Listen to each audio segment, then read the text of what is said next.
मेरो कर्णालीमा 18 गते गाडी नदीमा खस्यो। नदीको बीचमा मानिसहरू गुहार मागिरहेका थिए, हार गुहार गरिरहेका थिए, मलाई बचाऊ भनिरहेका थिए। एकजना मान्छे भिरमा अड्किराख्नु भएको थियो, उहाँले जीवनको भिख मागिराख्नु भएको थियो।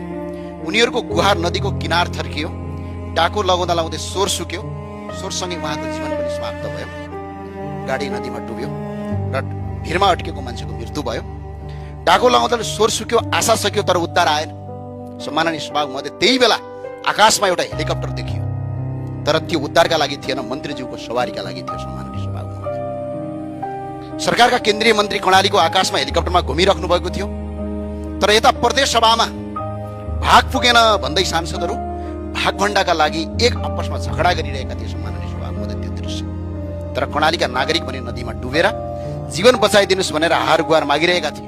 सम्माननीय सभामुख महोदय, उद्धार टोलीसँग साधन थिएन। मैले पनि तत्काल फोन गरेको थिएँ त्यहाँको डिआइजीसँग, सशस्त्र प्रहरीको चिफसँग। साधन थिएन। सुर्खेतबाट दुर्घटना भएको ठाउँमा जान 5 घण्टा लाग्छ। सम्माननीय सभामुख महोदय, हेलिकप्टर आकाशमा घुम्दै गर्दा एउटा हेलिकप्टर पठाउने क्षमतासम्म सरकारसँग भयो। अनि काम कसका लागि गरिराखेका छौँ? भाषण किन ठोकिरहेको छु? त्यसको जवाफ चाहिन्छ। यो देश सबको साझा हो। सम्माननीय सभामुख महोदय, 24 घण्टा बित्यो, एउटा हेलिकप्टर पनि गएन। 24 घण्टा। प्रदेश सरकारले पनि 24 घण्टा पछि मात्र निर्णय गर्यो। तर आज भिरमा अड्केको मान्छे हामी बचाउन सक्छौँ, तर त्यो मान्छे बचाउन सकेनौँ हामीले। र सुरक्षाकर्मी त पुग्यो, तर उद्धार गर्न होइन, मुचुल्का उठाउन पुग्यो। सम्माननीय सभामुख महोदय, त्यो दिन केवल मानिसहरू मात्र हराएका थिएनन्, कर्णालीका बासिन्दा मात्र हराएका थिएनन्।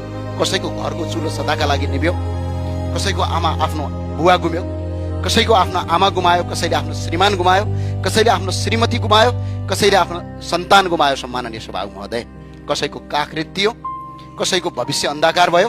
सम्माननीय सभामुख महोदय, म यो पीडा केवल देखेर आएको होइन, तपाईँ हामी जस्तो मैले यो पीडा भोगेर आएको, मेरा आफन्त पनि गुमाएको छु सवारी दुर्घटनामा। मैले पनि परिवार गुमाएको छु, त्यसैले यो विषयमा बोल्दा मन टुक्रिन्छ। मैले आज यो कुनै भाषणका लागि भाषण बोलिरहेको छैन। सम्माननीय सभामुख महोदय, मेरो कुरा कसैलाई राजनीतिक रूपमा लाग्न सक्छ, कसैलाई भावुकता लाग्ला, तर जसले आफ्नो मान्छे गुमाएको हुन्छ उसलाई मात्र यो पीडा र यसको मूल्य थाहा हुन्छ। सम्माननीय सभामुख महोदय, म दयाको भिख मागिरहेको छैन। सम्माननीय सभामुख महोदय, सरकारसँग र तपाईँसँग र यो संसदसँग।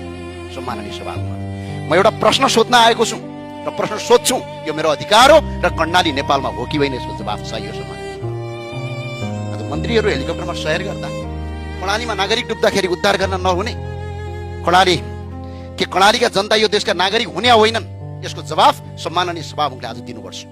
यो संसदमा रुलिङ गर्नुपर्छ।